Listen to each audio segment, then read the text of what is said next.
Dan Bapa dan Putra dan Roh Kudus. Amin. Allah yang Maha Kasih, betapa Engkau membentuk orang sedemikian sempurna dalam diri Santa Teresa Avila, yang hari ini kami rayakan pestanya. Santa Teresa adalah buah dari karyamu yang menjadi contoh, menjadi teladan bagaimana kami seharusnya hidup bersamamu, diubah olehmu. Bantu kami ya Bapa, supaya kami memiliki dorongan yang sama untuk hidup seperti Engkau, seperti Santa Teresa. Roh yang sama yang Kau berikan kepadanya juga ada dalam diri kami. Semoga kami mendengarkan, mengikuti, dan menjalankan apa yang Kau kehendaki bagi kami. Terpujilah nama-Mu kini dan sepanjang segala masa. Amin.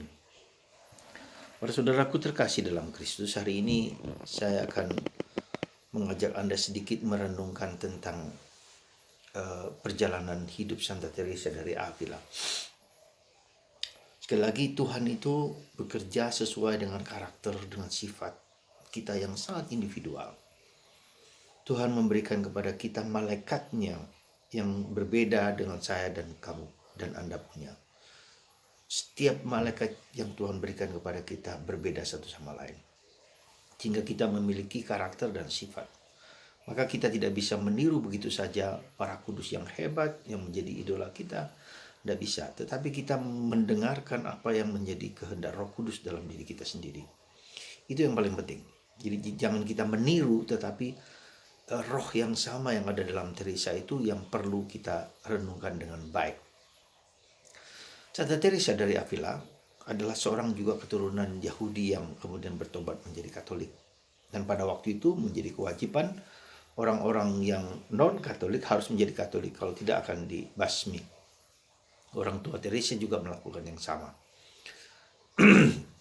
Jadi kalau kita lihat di situ adalah dia seorang Israel sejati, seorang yang mencari Tuhan gitu loh. Maka ketika masih kecil dia bersama saudaranya ingin pergi ke Mur, daerah yang dikuasai oleh orang Islam, dan ingin mati menjadi martir di sana. Jadi semangat yang membara itu yang harus kita miliki. Hatiku membara, hatiku berkobar-kobar untuk Allah. Ya, itu yang harus kita pegang. Ya, kalau kita ingin maju di dalam hidup rohani, hati yang membara meskipun dengan segala kesulitan apapun juga. Yang kedua, nah demikian juga dengan hidup Teresa ketika dia semangat membara itu, lalu kemudian dikobarkan juga ketika dia masuk biara, dalam jatuh dan bangun hatinya tetap membara meskipun di komunitasnya komunitas yang pada waktu itu tidak kondusif karena ratusan orang suster dengan biara yang tidak terlalu besar, lalu mereka harus menghidupi komunitas itu, maka banyak sekali laks, banyak lagi kekurangan sehingga tidak ada disiplin dalam hidup. Tetapi hati Teresa tetap membara, dan ini yang terus kemudian dia mencari sampai pada suatu saat, pada suatu titik di mana dia tidak bisa lagi dengan kehidupan yang sangat rileks, sangat tidak sesuai dengan kehidupan membiara pada waktu itu. Tetapi situasinya memang demikian. Maka dia hampir mengalami ketika pencarian itu terjadi dan situasi di luarnya tidak mendukung, maka terjadi suatu yang disebut kematian dalam mati psikis dan kematian rohani. Maka dia dibawa pulang ke orang tuanya, kepada pamannya, dan hampir mati selama kurang lebih 3 tahun. Selama kurang lebih 3 tahun, dan bahkan sudah hampir mau dimakamkan, maka sudah diberikan di matanya itu sudah dikasih dengan lilin yang supaya dia tinggal dikuburkan aja. Tapi kemudian ternyata dia bangun lagi, bangkit ya, dan menurutnya Santo Yosef yang membuat dia menjadi hidup kembali. Setelah itu recover dan menemukan kembali jati diri, panggilan yang utama dalam hidupnya. Jadi kobaran api yang membara itu terus dalam dirinya, mencari Tuhan, bergaul dengan Tuhan dalam jatuh dan bangun, dalam kesulitan, dalam penderitaan. Nah inilah menurut saya yang harus kita pegang dalam hidup kita ketika kita di titik turning point ini, dari titik dari diriku sendiri yang mencari Tuhan, sampai kita menemukan Tuhan yang mencari aku. Ini titik pertobatan yang selalu harus kita pegang. Justru di dalam proses pembalikan dari aku yang mencari Tuhan sampai Tuhan mencari aku. Jadi fokusnya tidak lagi kepada aku tapi kepada Tuhan. Nah, disinilah menurut saya proses pertobatan, ya. Jadi Tuhan yang mencari aku. Jadi jangan lagi aku mencari Tuhan, sampai Tuhan mencari aku dan menemukan aku dan memanggil aku dan menangkap aku. Bahasa yang dikatakan oleh Santo Paulus ketika ia ditangkap oleh Tuhan, sama yang membara hatinya, hati yang membara bagi Tuhan. Dan orang yang para kudus selalu dalam konteks itu hati yang membara akan Tuhan. Sampai dia putus asa, sampai dia tidak dapat lagi seperti tubuh raganya seperti hancur, tidak mampu lagi, tidak berdaya lagi, ya, dengan menghadapi problem kehidupan dengan segala macam. Nah, titik inilah sampai kemudian dia pasrah kepada Tuhan. Dan proses ini proses yang panjang, yang tidak singkat, tidak pendek, panjang, supaya kita semakin mendengarkan bisikan-bisikan Roh Kudus yang membimbing gitu loh. Jadi bukan hanya proses pertobatan dari aku menjadi kamu, tetapi kita mendengarkan, ya. Nah, disitulah kita lihat Teresa juga semakin mendengarkan suara Tuhan dalam kehidupannya dengan berbagai macam yang ia alami, ya. Sampai banyak pengalaman-pengalaman yang sangat luar biasa karena dia berfokus kepada Tuhan, maka dia bisa mendirikan 20 biara Suster Karmelitas OCD pada waktu itu belum pecah dengan Okarm pada waktu itu. Nah, disitulah kita melihat, dan di dalam perjalanan proses yang panjang mendirikan 20 biara itu kurang lebih 17 lah sebetulnya, 17 sampai 20. Ya, dia menulis buku-buku yang sangat luar biasa.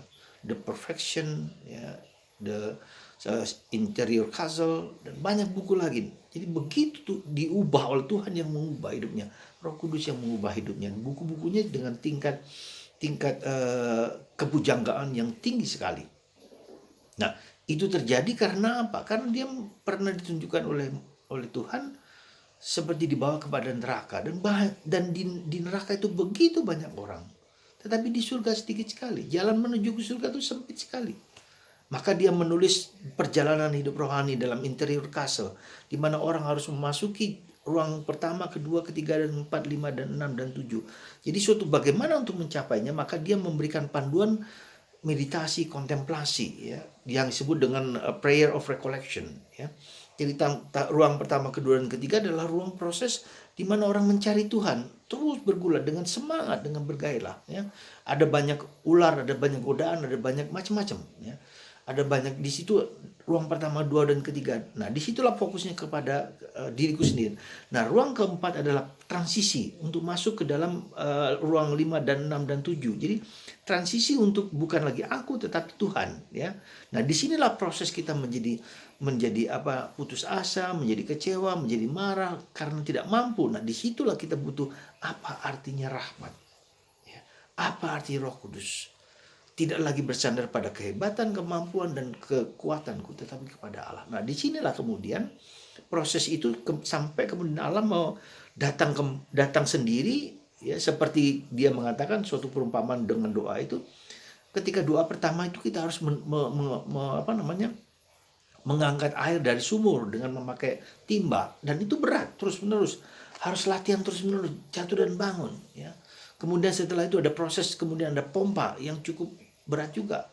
Kemudian dengan dengan kerekan dan seterusnya. Dan kemudian setelah itu proses keempatnya adalah proses di mana dia dengan pakai listrik, dia lebih tenang, lebih rileks, lebih santai, bisa menerima segala negatif positif dalam hidupnya dengan kekurangannya. Ya, kemudian 5 dan 6 dan 7 dia tenang aja, tidur aja, lalu ada hujan rahmat di dalam kehidupan dia, ada begitu ramah, ada begitu karunia-karunia yang ia terima, ekstase segala macam. Bahkan di Vatikan ada patung Santa Teresa dari Avila yang jantungnya tertusuk pedang.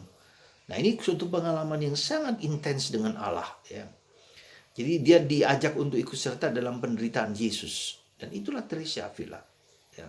Nah, tentu bukan itu yang paling penting dari kita, tapi yang menurut saya yang paling penting dari kita, apakah hatiku membara untuk Tuhan atau tidak. Nah, pada titik membara itulah kita mengalami frustrasi karena kita tidak mampu. Kita mengalami kekecewaan, kemarahan, ketidakberdayaan, Itu harus kita alami. Itulah salib yang harus kita alami. Maka salib bagi Teresa adalah senjata untuk menghancurkan, dalam tanda petik, mengalahkan ego kita. Maka saudaraku terkasih, saya berharap dan saya anjurkan kepada Anda yang punya membara kepada Tuhan, kepada Yesus, kepada hati kudus Yesus, kepada Bunda Maria, kepada Santo Yosef, hati yang membara untuk Tuhan. Dan nanti pelan-pelan kita akan menghadapi titik di mana kita tidak mampu, tidak berdaya, dan disitulah kemudian Tuhan ambil intervensi dalam hidup kita. Pertobatan dari aku kepada Tuhan, dan itu karya Tuhan, karya rahmat Tuhan, bukan karena aku. Dan semua proses seperti itu adalah proses yang dialami oleh semua santo dan santa. Ya, saya kira kita semua dipanggil untuk mendekat kepada Tuhan, dan seperti itu. Maka ketika kita tidak putus asa, ketika kita jatuh, ketika kita berada dalam titik zero, justru kita harus bergembira berada pada titik itu. Untuk mengalami itu tidaklah mudah. Tapi saudaraku terkasih, semoga kita bukan hanya meniru Santa Teresa, tapi mengenal, memahami roh yang Tuhan berikan dalam diri kita, yang mengajak kita untuk membara, yang mengajak kita untuk lebih dekat dengan Tuhan. Itu yang harus kita dengarkan. Sampai pada titik di mana saya tidak mampu dan tidak berdaya. Lalu kita mengerti apa arti rahmat itu.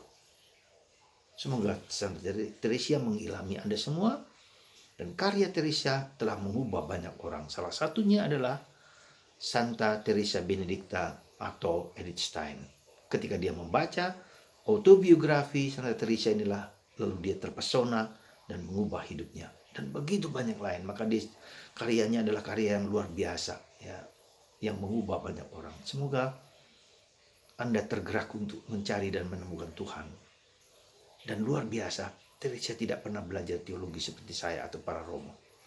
Tapi Roh Kudus mengajari dia. Dan langkah-langkah doa yang panduan dalam doa itu yang dia jalani, yang kita terima dari dia sebagai pengajaran yang luar biasa. Tuhan memberkati Anda semua. Semoga hati Anda hari ini berkobar-kobar untuk Tuhan Yesus. Tuhan memberkati Anda, Bapa, Putra, dan Roh Kudus. Amin.